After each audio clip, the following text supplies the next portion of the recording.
Hey everybody, this podcast is brought to you by our very own film, Webcast. It's the story of two young filmmakers who suspect that their neighbours are holding someone against their will. What will they do? Will they run surveillance? You bet they will.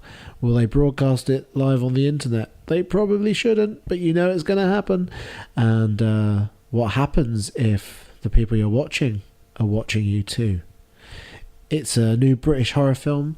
It's coming out in 2017, and right now we need your support to get it into as many places as possible. We want a cinema release. That's what we want. And the only way to do that is to visit our website, isawthewebcast.com, and go to the Watch Webcast page.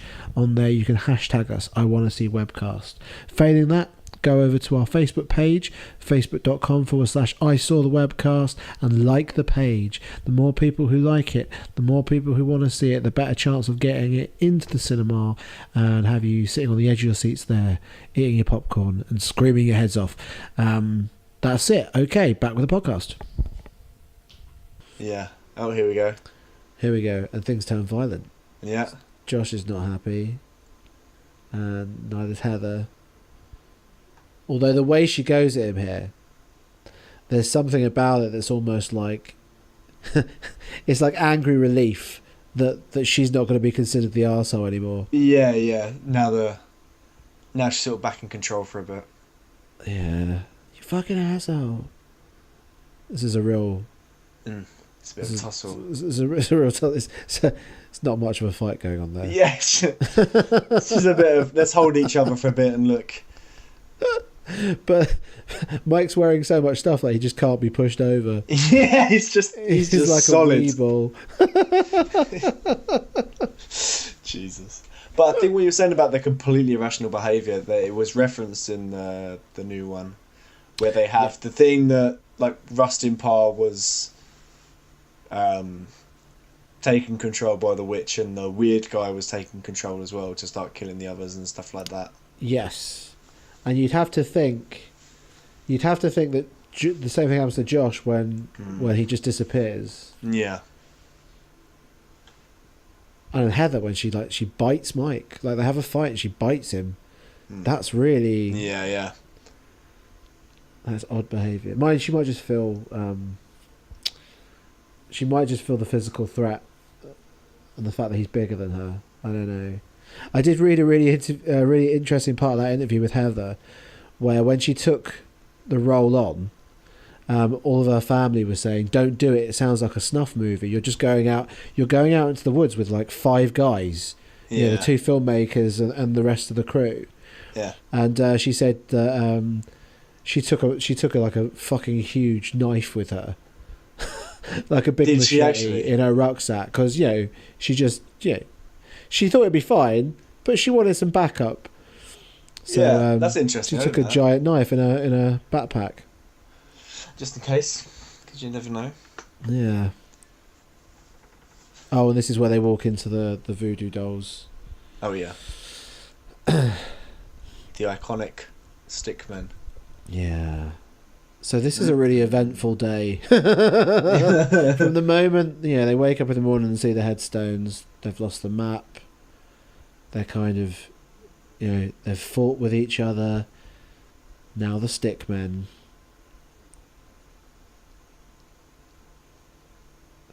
If I were 2 days lost and walked into that, but that's the thing. Is she so desperate to film this for her documentary, or does she just feel like she has to? No, she's still getting documentary stuff. She's still like, oh god, that's such a creepy shot. It's very spooky. But yeah, I mean, if I'd been lost in the woods for 2 days and walked into that, I'd be fuck it. I'm walking day or night. That would be it. I would walk until my legs just like, didn't have any strength left in them. Do you think they're being led someplace? Do you think they're being led deeper into the woods? Yeah, I think so. I never thought about it before, but I mean, that stick one a lot of them actually in particular, they're all they're not just like broad sticks, are they? They're quite bushy, as it were, and that kind of relates back to that idea about the hair on the skin that Mary Brown saw. If you think about this film from the perspective that Mary Brown is behind all this shit. Oh wow, okay, go on. No, that's all I've got. Come on, McGhie, I was just went to the whole sort of synopsis. Mary Brown is like, she's... she's the witch. She is the Blair Witch. So, yeah, what I was going to say about, this is when Mike just loses it. Yeah, properly loses it. But he's just screaming, Screaming for help. Because it seems like it's irrational losing it, but he's not. He's just screaming out for help. Yeah. Which is a very solid thing to do. But when we were saying about the setup to a joke and then the punchline being the last 10 seconds, the whole meat of the movie just being what the fuck is going on, it's sort of reflective in their actual journey, whereas they start at one point and they basically just walk around in circles and end up right back at the beginning. Yes. Yeah. Very true. Good point. Yeah. Yeah, I like that. I'd never thought about it. So their whole journey is just one big punchline, one big joke. No, or something to that effect. Is this it now? I think here we go. They're at night. Oh yeah. More noises. But now, what's that sound? It sounds like fucking children. Uh-oh. So scary. But how loud? Just how loud is it? Is it loud enough to? It's pretty loud. It sounds like it's on the other side of the tent.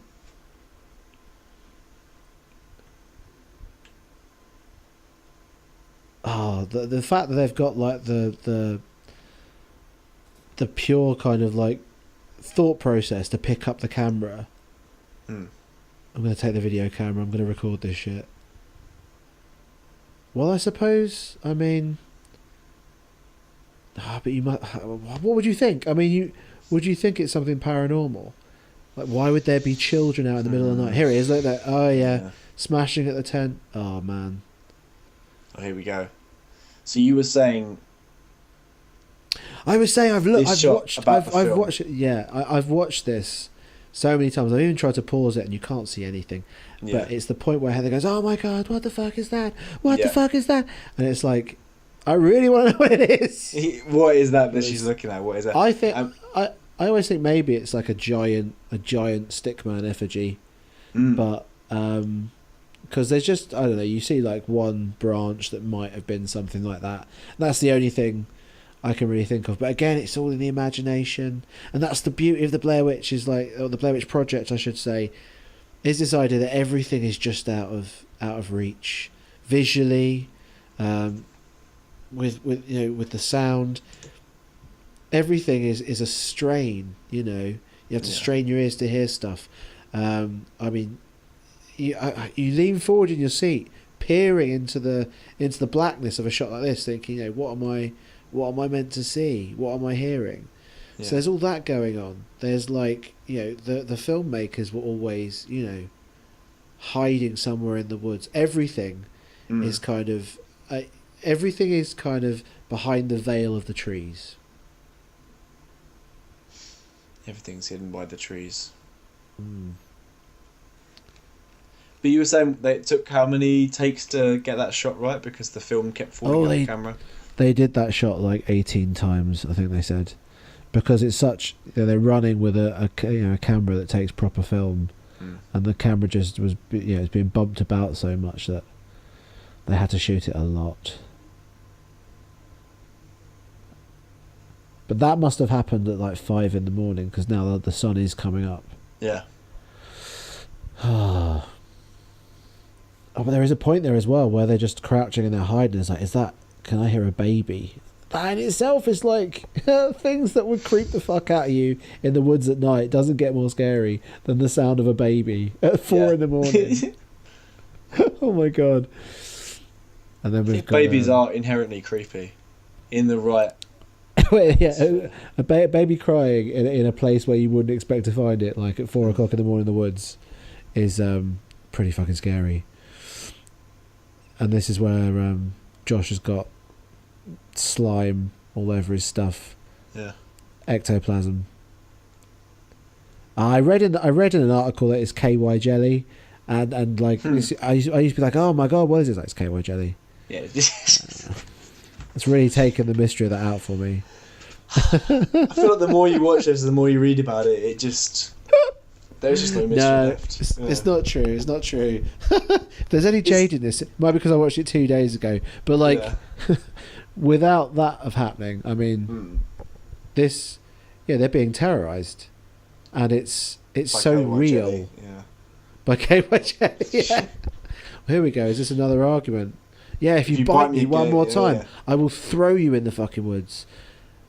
Oh Jesus. I love that. I love that jump from anger to apology. Yeah. That's really real. I tried to do that in Webcast with you guys actually. When you and Sam, your characters were arguing. I thought in the edit it's really important because it's very natural that when people argue, especially in stressful situations, they realise that can't go on. Yeah. And then they have to get their shit together. But also, they're so tense and they're so on edge that you can switch from one to the other really quickly. Yeah. Yeah, there is a very sort of sudden flip. Yeah. In situations like that where you are just suddenly apologising out of nowhere. But actually, at this point, just fuck camping entirely. Fuck it. I think you need to go. I think you need to go camping in the woods. Yeah, we should do it, but not in the woods near Burkittsville, that's for sure. This is where. So Josh has just done his first kind of. He's got like a kind of a 2-part monologue, hasn't he? From behind the camera at Heather, and he's just done that first bit, which is about filtered reality. About I can see why you like the camera, why you keep it on because it's a filtered reality, which I really like. It's a great line. It's a good line. Yeah, it gives, but it also gives motivation on why on earth that she would still be filming at this point. Like she's being terrorized and she's managing to capture it all on tape. Like we get from the impression from the very beginning that Heather's like a committed filmmaker or is an aspiring committed filmmaker or committed to getting there. But the idea that you would film everything in 1994 is a really bizarre concept. Like nowadays, yes, everything gets filmed anyway. But then, with that going on, yeah. But I love that line. The camera is a filtered reality. She thinks if she keeps filming, it's only a movie, and movies usually have happy endings, I suppose. And now Mike is calm, and Josh is off freaking out. So there's a big switch, really. Yeah, where Mike suddenly becomes. He's being rational. The mediator, yeah. They might very well go on forever compared to our footsteps. That's a haunting line.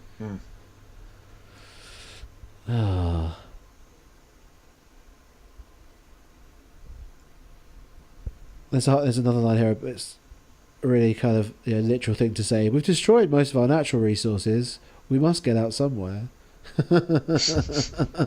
That's a really kind of like liberal thing to say because that's like saying don't worry, the worst won't happen, and then it fucking does. Yeah. But the polls said differently. Well, tough. Oh man. This is your reality. Oh god. Oh, here we are. Is this the Trump same? or Hillary? Oh yes. Fuck that. What a terrible decision. So here we are back at the same log. So they've walked in a massive fucking circle all day. See, whereas the last day, lots of things happened. Oh, it's starting to get to a point now where you feel like there's less purpose. Yeah. To the direction in which they're walking. They seem just continually lost now, as opposed to before it was like, no, we'll go this way, it'll be fine. Yeah. Yeah, they're just in a limbo at this point. Yeah, that's a perfect word for it. They are. Yeah. They're in limbo. And here's Heather crying over. It's the same log. It's the same log. Fuck you, God. Fuck you, God. That's my. Fuck you, God. I love that. It's such a dramatic line, and then it's the sort of line that you have to kneel down and scream it in the sky. Yes, that's exactly how you take that line on. Get your gun out and shoot all the shots in the air and scream like Keanu Reeves in Point Blank. Yes, it is that kind of shot, isn't it? Entirely. No! Yeah,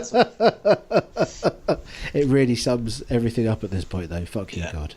Fuck you, Mother Nature. Fuck you, Blair Witch.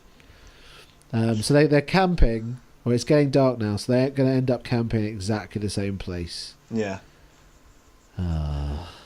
Regarding the fuck you Mother Nature, we were talking about how this is very similar, not in obviously the premise itself and the way it's filmed, but the actual storyline is extremely similar to Cannibal Holocaust. Yes, it is. In the fact it's a bunch of people who think they know better going somewhere where they shouldn't and disturbing the area. It is, yeah, it is and it isn't, I think. Like, the characters are very different in Cannibal Holocaust because they are assholes who deserve their fate because, it's animal cruelty, and then they're just, like, really, I don't even know if they call the tribe savages, but the irony is, and the whole idea is that actually modern man is the true savage because he's the one who has no respect for nature, and that's why they end up the way they do. Whereas here it's just the naivety of youth that gets these guys into so much trouble. Yeah. And this is Josh's part 2 of his monologue, and it's really fucking horrible because there we go. This is just after Mike is now being full-on mediator guy, where he's wanting to fight and. But this is Josh is like he's jabbing the camera. You're lost. There's a witch. She keeps leaving shit outside your door. There's no one here to help you. She left little trinkets. You fucking took one of them. Oh Jesus, it's horrible. Like he's just look at her. You can see her breaking. Yeah. We ended up in the same place. Like, we walked all day and we ended up in the same place. Oh, that's your motivation. And he just pushes her and pushes her and pushes her. And I know you got Mike in the background saying, "Yeah, I said just you got her back, good one." Like he's just trying to get it over. That's all I have left. See, it's really nice because it really does push it. It really does give you the feeling this is why she's doing it. This is why we're seeing this still being filmed. I think people had a massive. Here's the killer line though. Where is it? So she's like, I'm fucking tired. Come on, where does he give it to her?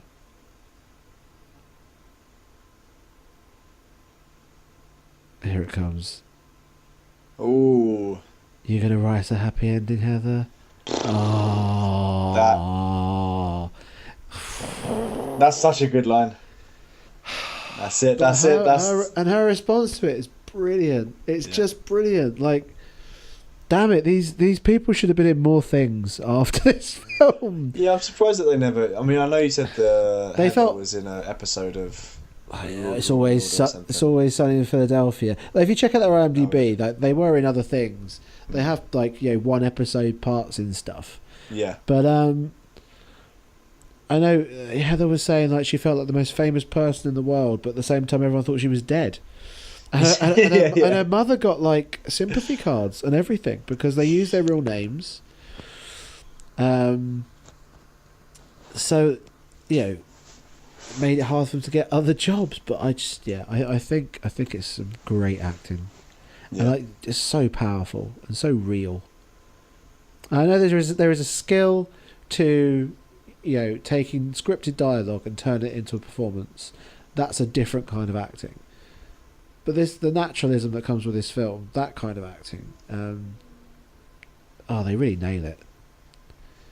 So here they are camping again in the same place, and Josh is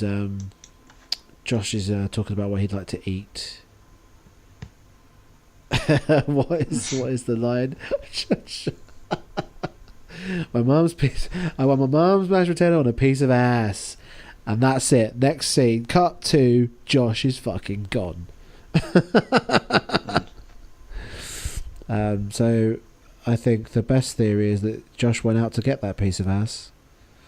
Blair Witch ass. Perhaps Perhaps the Spin ass at the Doctor, tours, man. groupie ass. Yeah.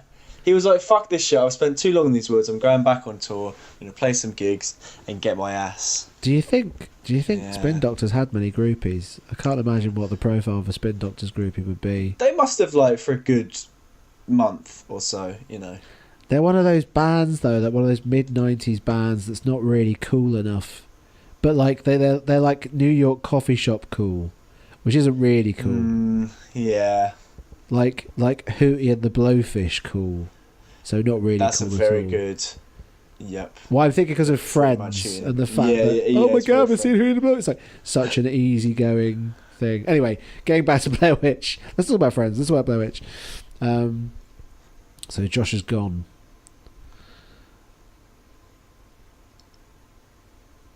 And now they're all just sitting around. Well, this is the thing now. It's like, do they stay or do they go? They've been walking aimlessly.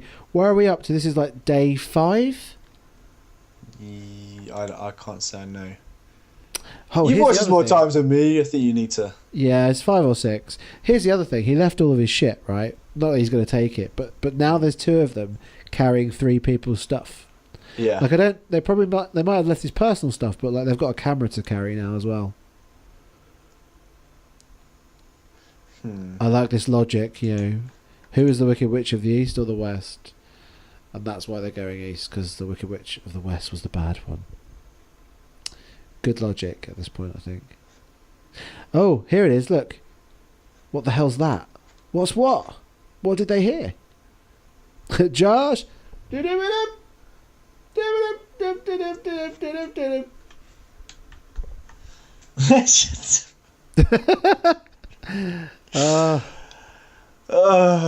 Okay.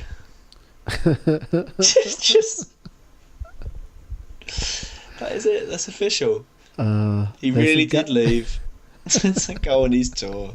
Jeez. I think also at this point, you know, what would be worse, like being hunted by the Blair Witch in the woods, or having to put up with Josh's harmonica? Yeah.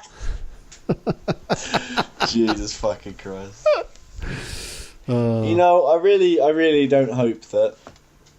I really do hope that somehow this podcast does get out to the lead singer or former lead singer of the band, and he hears us basically taking the piss out of him. Wow.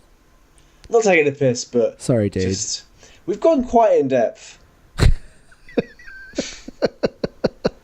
So it's kind of a flattery, I guess. Just... Should I feel bad? No, I don't give a shit. I'm at pains to like badmouth films publicly, like. But why? Well, because I just think, like, I might do it when we're not recording, but I just think, like, there might be a lot of people on a film, and a film might not be very good, but a lot of people work very hard on them. So yeah, but I think there are only a very small number of films that are truly bad. Yes, like with the new Blair Witch, you could call it bad, but I still think I still think it was extremely entertaining, and I still think there's a lot of people that would watch it and be happy with it. Yeah, for sure. There's some really good moments in it. We'll talk about that though. We might do a commentary on that at some point, I think. Okay. Anyway, Josh is clearly yelling out in the woods. Yeah. Yeah, it's pretty fucked up. Like muffled screams. Again, it's not really clear what you're listening to.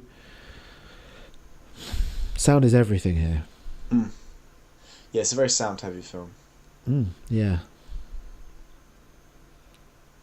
But do you think they actually had Josh screaming out? Or they added it in post? I'd really like to know, because I know. Well, the other thing I've read is that a lot of the things they set up for them in the film, they never made them aware of before they walked into it. So the actual horror that you're seeing is genuine horror to a point. They weren't told they were going to be woken up in the night. They weren't told they were going to walk into like the stickmen. So it probably is logical following that path of logic that they didn't know that Josh was going to disappear. and then for him to start turning up as this kind of out in the distance yelling at them.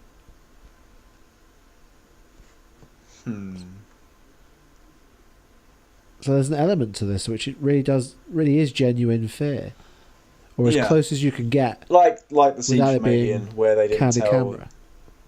The actors that he was going to have that alien pop out of his chest. No, surely they would have known because of all the makeup and the prosthetics. They obviously knew to a point, but they didn't, like, when I think the scene was this is quite famous. Like, the scene was written differently. That only it's O'Toole, isn't it? No, not Peter. No, oh Christ, who is it? I haven't seen Alien forever. What character are you talking about? Who's the actor who gets his chest blown apart? Oh, it's oh God, his name's I've lost his name now too. We know who it is, man. Yeah, the guy. The guy. Oh, hold on. Let's get back to this because we'll do an Alien. Sorry, yeah. So, here we go. So here is the bundles. The bundle outside, tied up with what looks like Josh's blue check shirt. Was Josh wearing a blue check shirt at any point? I can't actually remember that. Oh, maybe it was the fisherman's at the beginning. Oh. Uh-oh. Good spot. What if that's fishing line? Because where the fuck would you get string from in the middle of the woods? I don't think there's a Ryman's in the woods. For all your stationery needs.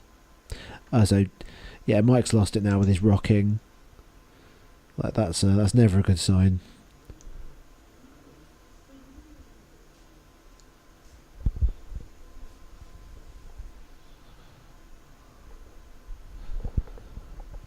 I like how she's going to comfort him, but she still sets up the camera before she does. Yeah. What are you setting the camera up on? I didn't see a tripod at any point. No, maybe a bag. Maybe that's why it's wonky. Yeah. But I guess that she is still filming just because it is a comfort at this point. Yeah. I never understood why they cut this scene in two bits. Like you've got you've got the bundle and then she throws it and then she goes and comforts Mike and then she comes back to the bundle. I don't know why they didn't in fact, you've got the two shots of him rocking. You could have got rid of one even. I suppose it shows her comforting him though. Yeah, but and she gets very descriptive here. Like she's basically doing her own commentary on this whole bit. It's so freaky though. What the fuck is it? Is it a tooth? Is it a bloodied tooth?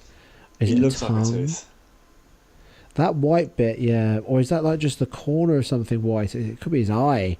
Again, though, that we just don't know. And this is as graphic as the film gets. Like, this is as obvious as it gets to something violent taking place. And we still have no idea what it is.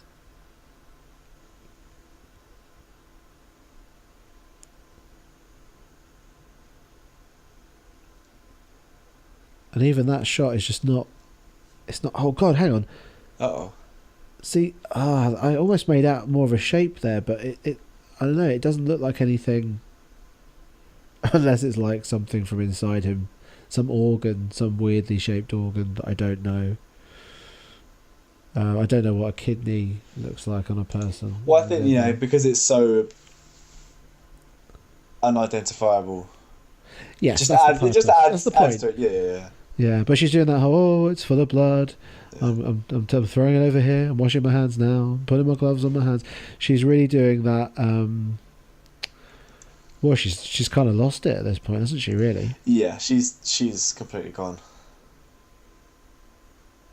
But it's funny how that it comes out in a completely different way to Mike, like the bit where he's eating a leaf. Oh, yeah. I still don't think he's doing that because he's lost it. He's just doing it because he's hungry. It just amuses. Yeah, he's got no food. Whereas she's just doing very. Oh, here we go. So earlier when this is interesting. Yes, there's a parallel here, isn't there? Because at the very beginning of the film, Mike watches her struggle getting her bag on, and he doesn't help her. She looks really... Oh, God. She's a mess at this point, isn't she? You feel very sorry for her at this point. And he helps her. So that's the parallels. It's the same shot almost, only this time he helps her. And her bag's a lot better looking. It's a lot more organised, yeah. Yeah. What's happening at this point? So in that bag, was that their actual stuff they used for camping? Yeah.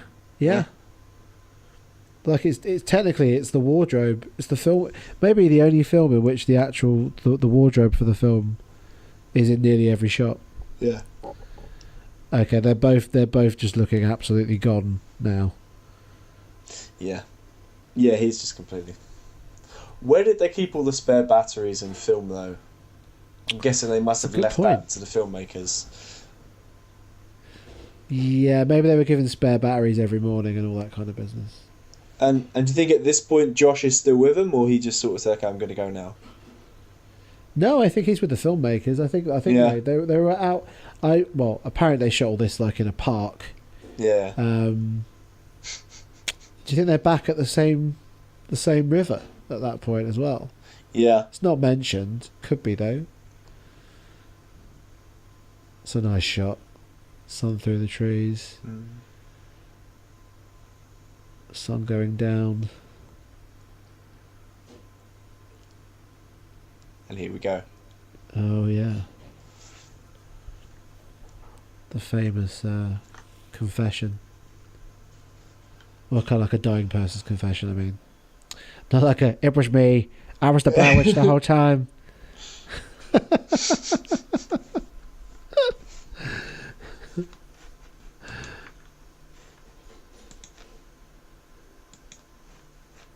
They were naive. Very naive.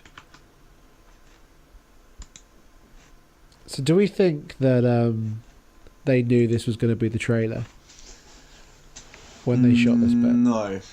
I think that this was just a fortunately good shot. It's a happy accident, sorry. Do you think they shot this on location with everything else? I've just considered the point that you can't see anything. Like, they could have done this later. They could have felt like it needed this. I hope not. I feel like they would have done this. I days. think no, they did this on the location because it's a very important plot point that would be a bit weird if they didn't feel the need to include it. Yeah. Or if they didn't feel like, oh, we're gonna have to do this bit today. Or true. I love that whole thing about being hungry, cold, and hunted, and like that is the main thing. Like they are being hunted, and that is like a key to all horror films. There's this whole kind of writing theory that all stories are based around, I think it's like 9 different tales, and they're even biblical, like in terms of, or go further back than the Bible, but they're even relevant to kind of religious stories. And every horror film is just a different version of the Minotaur, because it's about being stuck in a maze with a monster and not being able to get out. And the Blair Witch does fit into that category quite nicely. But you don't see the monster in this movie. Well, that's the thing. Well, then that's the argument, isn't it? Because there are plenty of horror films where you see the monster, and that kind of blows it. It's not that scary. You think? Actually, I suppose that's quite a broad thing to say. I guess it's more, the less of the monster you see, the scarier it's always going to be. Same like Jaws and Alien.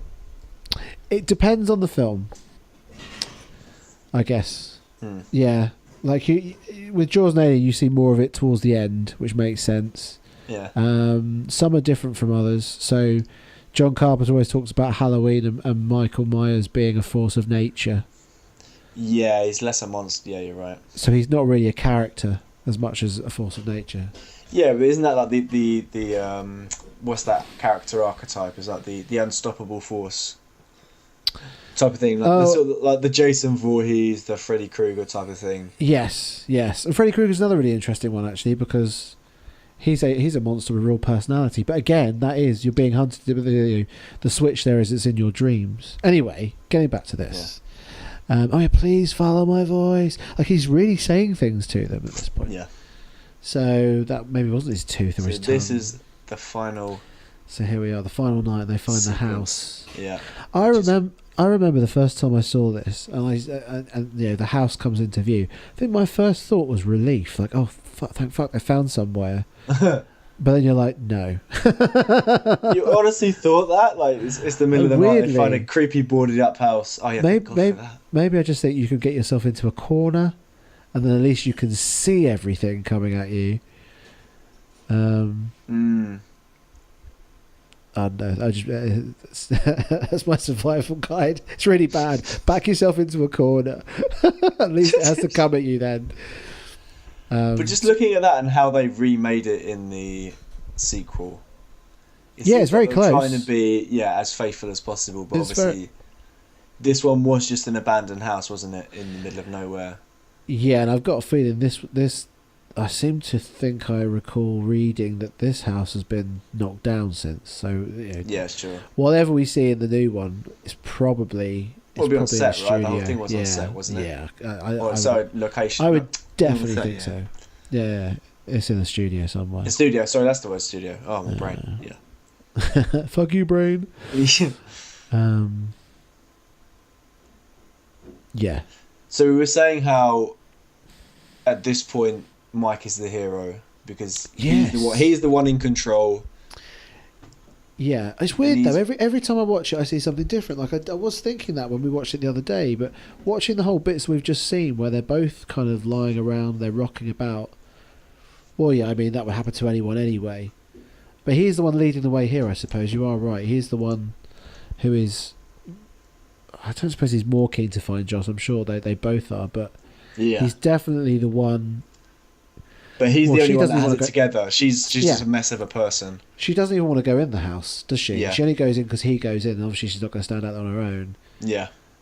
This has everything like a horror house should, like the fact that they're going to go to the attic. Yeah. And you've got the little kids' basement. handprints. Oh, the handprints, yeah. The handprints are horrible. When you think about the tent and what they were doing there,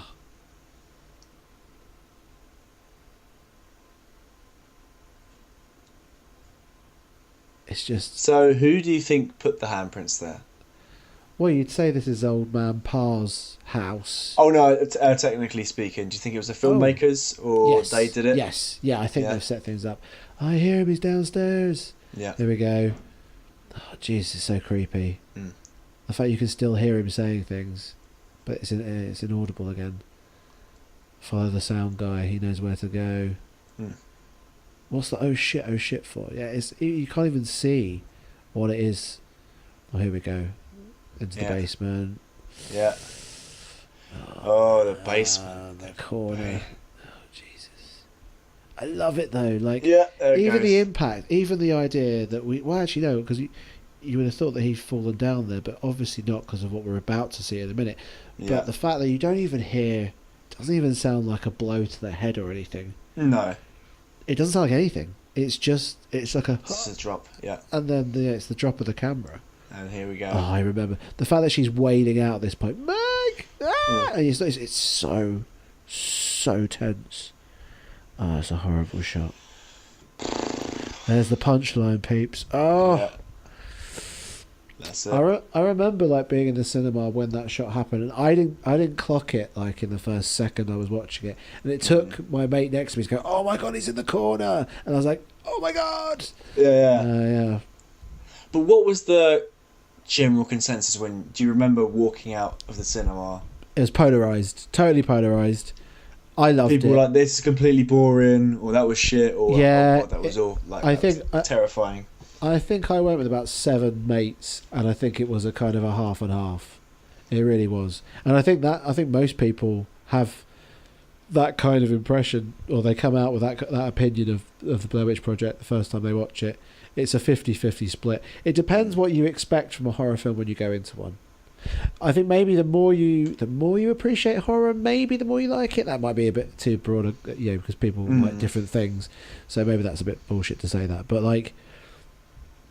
If you like atmospheric horror, I think you'd like the Blair Witch Project. I think it's probably the best at atmosphere. I think the other big one with atmosphere that just comes to mind straight away is The Shining. But I think I enjoy the Blair Witch Project a lot more than I enjoy The Shining. Yeah. Yeah. It's such a tense film. Even watching it like this with the sound off. Yeah. It's still, like I said before, I mean, I do enjoy watching it with somebody else. Yeah. As opposed to watching it by myself. And everyone seems Which to I have don't know why, their own theory. because I feel it's a very similar movie to Paranormal Activity, where you either you go with it or you don't. But I watched that by myself, and that was terrifying. Yeah, I found Paranormal Activity like that, but I think that maybe there is a difference in the sense that at least with Paranormal Activity there's a confined space-ness to the thing. Mm. Whereas in this, I mean, you bear witness to like things moving in Paranormal Activity, where in here you don't get the opportunity to see any of that. Everything in this happens off camera. Yeah. Everything vital. So the mystery remains. What I was going to say there is, though, you watch it with people, and everyone's always got like a theory or opinion on a piece within it. It's endlessly talkative, this film. I think that's what I really like about it. Oh, completely. Because there is so much to be found the more you go in depth. Yeah. And I'm just going to... Do you know what? While we're still on, I'm just looking at the cast on IMDb. Mary Brown was played by Patricia DeCoux. Okay. What's she up to? Let's have a look. Only been in... Yeah, only been... Oh, she was... Oh, wow. Oh, she was art technician on the Blair Witch Project as well. Which means she made... Interesting. So she did the hands and the teeth. Yeah, that means she made the wooden dudes, doesn't it? But do you think they got her in as art technician, and then they think, oh shit, she looks great, let's get her doing the scene? Or Maybe. Who knows? Maybe she... Well, I suppose... Let's imagine for one moment that that was really her house, and that was really the gate that she'd put together. In which case, like, this woman needs to work for us. What else could she do for us? There's a few others actually, like, oh no, interviewee, waitress, fisherman with glasses. Yeah. Most of them, most of them probably just didn't have a name for them, but Mary Brown obviously does. Yeah. So that's it, I guess. Any final thoughts? I think I enjoyed it a little bit more this time. I don't know why, but... Well, here's the spooky thing, because we got to this point last time, and Betty was calling me because I was recording in the bedroom, and she wanted to go to bed. Well, this time I'm not in Ipswich, I'm in London, but she's calling me, so it's very spooky. It's very spooky. Well, I think on that note, it's time to wrap it up, and hopefully it works this time. Hopefully it'll work, and we won't be stuck back at the same digital log on the same shitty digital stream we were before. So this was the Blair Witch Project that we commentated on. Joe Tremain, thank you. No worries, thanks man. That's alright, there's been a Webcast podcast.